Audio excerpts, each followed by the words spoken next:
Bueno, continuamos con nuestra segunda conferencia de hoy, sábado 27 de junio.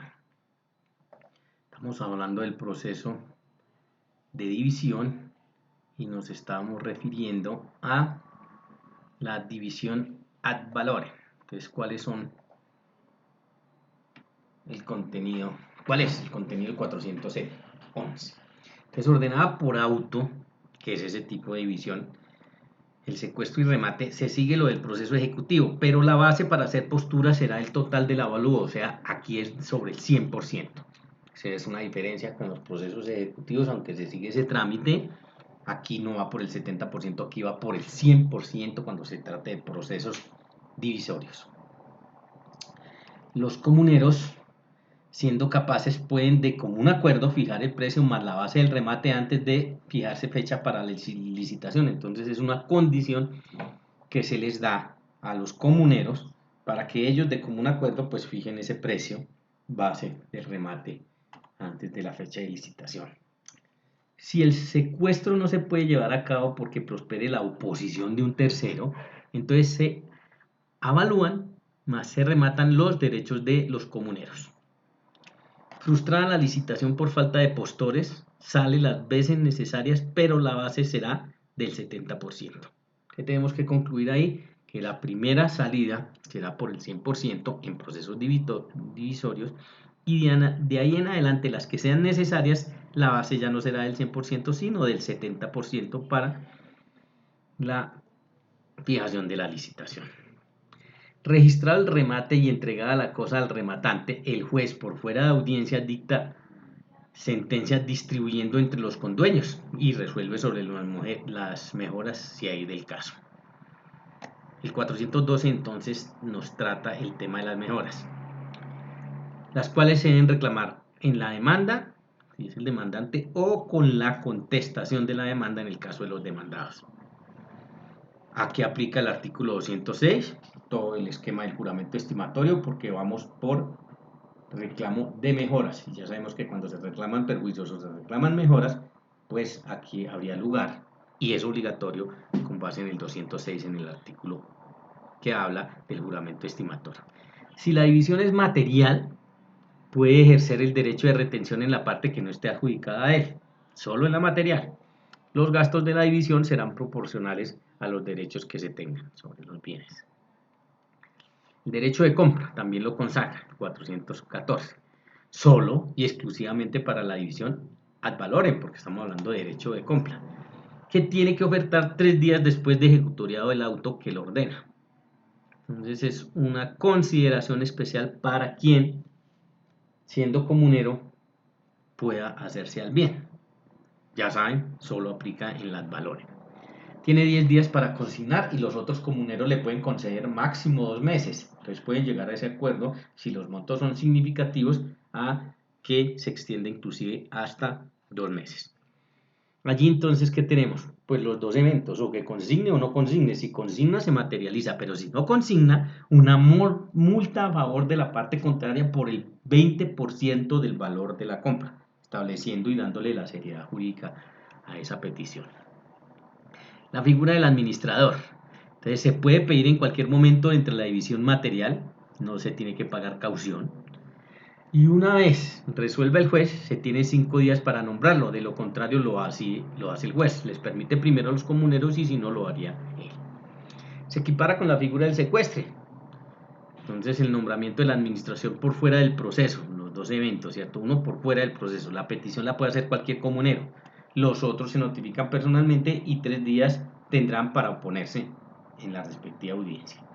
Si hay diferencias entre la administración, entre el administrador y los comuneros, habría que desarrollar el respectivo incidente y se le dará el trámite correspondiente para resolver la diferencia. Y miramos y entonces terminamos con el proceso monitorio, que sería el cuarto que aquí tenemos consagrado. El artículo 419 nos dice sobre la procedencia del proceso monitorio. Entonces está establecido y quedó establecido en Colombia con muchas críticas que es únicamente para obligaciones de dar y sumas de dinero. Entonces aquí tenemos que mirar que las obligaciones de dar son de sumas de dinero, de género o de especie. Pues quedó consagrado en Colombia o para Colombia solo sobre las obligaciones de dar. Y les digo que es una fuerte crítica porque muchos sostienen, y entre los cuales yo soy partícipe, que debería ser no solo extensivo o limitante a este tipo de obligación, sino que debe ser tanto para las obligaciones de dar e incluir las de hacer y las de no hacer. Pero bueno, quedó circunscrito entonces a obligaciones de dar sumas de dinero. Tiene que ser de naturaleza contractual, tiene que haber un acuerdo de voluntades que se pueda establecer perfectamente la calidad, ejemplo, de comprador y de vendedor. Determinada, cuantificable y exigible el monto, no puede ser ambiguo, tiene que cumplir con estas condiciones. Quedó establecido, que es otra crítica, para procesos solo de mínima cuantía. Pues tenemos el tope y establecemos el ejercicio, la mínima cuantía solo aplica para procesos de mínima cuantía. Y no es solo la obligación que conste en el documento, en un documento, sino bastará la simple afirmación. Este es un tema probatorio bien significativo porque en Colombia, miren que no se suscribió a la existencia de un documento, el que fuera, ya que no estamos haciendo énfasis en el tipo de documento, sino que fue más allá y va a la simple afirmación de que existió ese proceso, o sea, no hay documento, es una actuación, ejemplo, verbal. Un tema también que en el análisis y en las experiencias que se han tenido, pues hay que considerar, porque es así, que es una disposición que es difícil o de difícil aplicación en Colombia. La simple afirmación, mire, estamos volviendo a un tema de legislar quién sabe para quién, pero por la idiosincrasia en Colombia y todo el manejo judicial, jurisdiccional, inclusive constitucional que se le da a los conflictos en Colombia, pues es difícil que con la simple afirmación proceda. El artículo 420 nos habla del contenido de la demanda, contenido específico a los procesos monitorios, porque obvio que tiene que estar dentro de todo el margen del artículo 82 del Código General del Proceso como para todos los procesos. ¿Qué nos dice? La designación del juez, bueno, el nombre y domicilio de demandante, demandado y en su caso sus representantes y apoderados, nada distinto, ¿cierto? La pretensión de pago expresada con precisión y claridad porque es uno de los requisitos.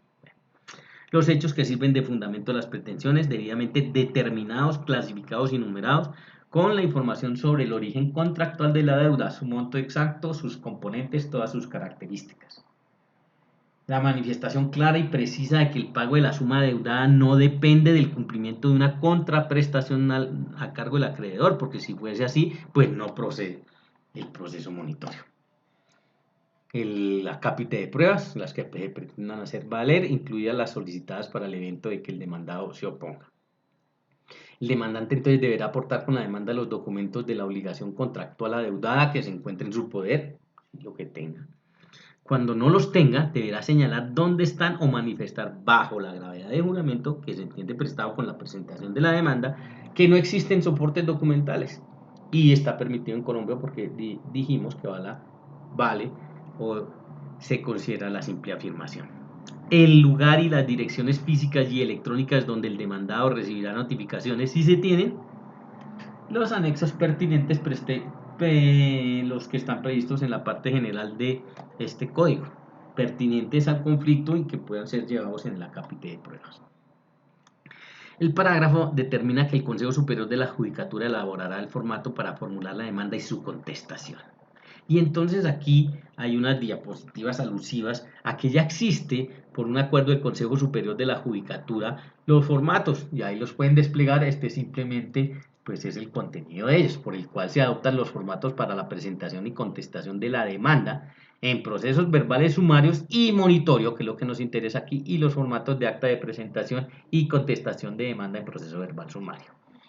Entonces es importante tener en cuenta que hay que mirar que efectivamente ya se está haciendo realidad la posibilidad que un ciudadano del común pueda promover procesos sin la intervención de un abogado, que están consagrados en la ley y no de ahorita, saben ustedes, desde la concepción del Código de Procedimiento Civil. Lo que pasa es que en la realidad pues se tornaban en imposibles. Y eso ya lo hemos mirado, ¿cierto? Debido al gran número de formalidades en Colombia, no es fácil presentar una demanda. Y algunos abogados, con todo que han estudiado, sobre todo los más recientes, tienen problemas y dificultades en estructurar demandas. Y ya les digo, se han dedicado gran parte de su vida a el estudio jurídico y tienen este inconveniente, pues es obvio pensar que el ciudadano del común está muy lejos de que pueda efectuar una demanda en legal forma. Pero aquí ya hay unas aproximaciones en dos tipos de procesos que es importante rescatar y que se tengan en cuenta, que son el proceso monitorio y los procesos verbales sumarios. Y no solo en cuanto al derecho de acción, sino en cuanto al derecho de contradicción. Ya les digo, ahí tienen a disposición, pues los ejemplos igual están en la página. Ahí determina el modus operandi de lo que se debe hacer en cuanto al formato. Digamos que de alguna manera, teniendo algunas dificultades en la constitución, en la estructuración de la demanda, pues ya les digo, es un paso indudablemente muy loable, muy acertado en cuanto que ya se puede que la persona del común se aproxime a verdaderamente presentar una demanda con éxito. Entonces ahí está determinado por los numerales, todo lo que determinamos en el formato y de las consideraciones especiales, aparte del artículo 82 en cuanto a este proceso monitorio. Y por eso inclusive hay unas preguntas de falso y verdadero en el cual muy sencillo va orientando a la persona a que cumpla con ese cometido.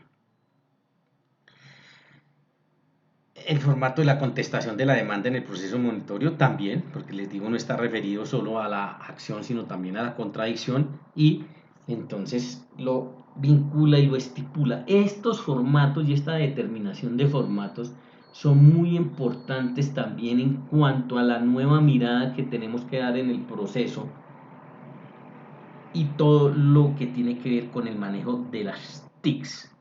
Entonces, claro, es un paso, es una revolución indiscutiblemente del actuar procesal, pero ya se están dando los primeros pasos. El artículo 421, y miren que el proceso monitorio solo tiene 3 artículos, el 419, el 420 y el 421. Entonces dispone de el trámite, ya el trámite procesal. Entonces dice, se ordena por auto requerir al deudor, tiene 10 días para contestar o para pagar. Se terminó el traslado. Este auto es irrecurrible y requiere de notificación personal. Dice entonces la Corte Constitucional en sentencia 31 de 2019. Así, de aceptarse la procedencia, la notificación por aviso en el proceso monitorio, se impone una carga desproporcionada para el demandado en términos de eficacia de sus derechos de contradicción y defensa. En mi concepto, y lo plasmo aquí, decisión a todas luces desafortunada porque desdibuja la razón de ser de los actos procesales de comunicación, particularmente las notificaciones, donde se consagra la posibilidad de notificar por aviso cuando no se puede hacer por vía directa, o sea, por el citatorio. ¿Qué sucedió y cuál ha sido la postura de la Corte? Ya les digo, para mí en este caso puntual totalmente equivocada, que dice que solo procede lo que conocemos nosotros como notificación personal directa y deja de lado, saca la del aviso. Aquí yo no voy a entrar a hacer alusión sobre el emplazamiento porque por obvias razones está como prohibición y está bien concebida que el emplazamiento no cabe en procesos monitorios. Ese no es el objeto de la discusión. El objeto de la discusión es que por qué no cabe el aviso como notificación personal, siendo subsidiaria con todo el contexto del Código General del Proceso en este tipo de procesos. Bueno, ustedes cada uno se fijará la postura jurídica en torno a eso. Ahí les recomiendo esta jurisprudencia. Yo la encuentro totalmente desacertada porque les reitero, desdibuja la razón de ser la notificación personal y puntualmente de este proceso.